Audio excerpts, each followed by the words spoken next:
Magandang araw sa inyo mga katuwang. Ako po si Brother Ryan America, disciple preacher ng El Shaddai Tapatpat Chapters, at welcome sa ating almusal for our soul ngayong araw ng Huwebes, April 17, 2025, Huwebes Santo.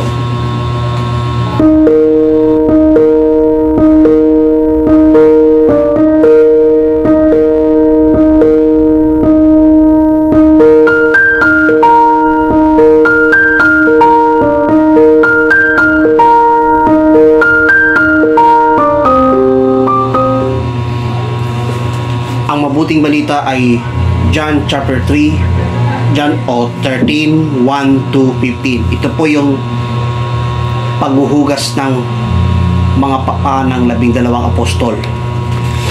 Sabi ng katapusan ng mabuting balita,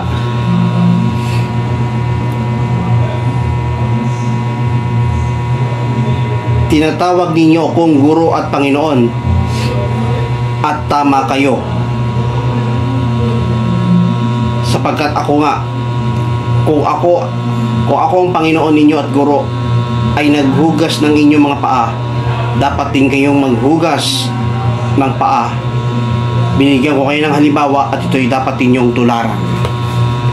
Ito po ang pinakamagandang viral, trending, fresh at hot topic ngayong Huwebes Santo. I set an example. Binigyan ng halimbawa.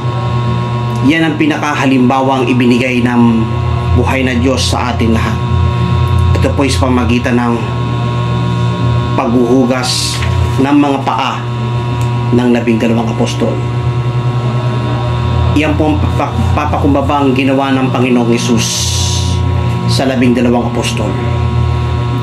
At maranasan natin ang kapakumbabaan upang sa pamagitan ng halimbawang ipinakita ni Jesus, naway masalamin sa ating buhay ang ating tunay na paglilingkod sa Diyos at tunay na pagiging tunay na alagad ni Jesus. Alam niyo po, naranasan ko din last year ang washing of the feet sa Ambel, at doon ko ipinakita kung gaano ko naging kababa o let's say kung gaano pakita ang kababaang loob sa Panginoon.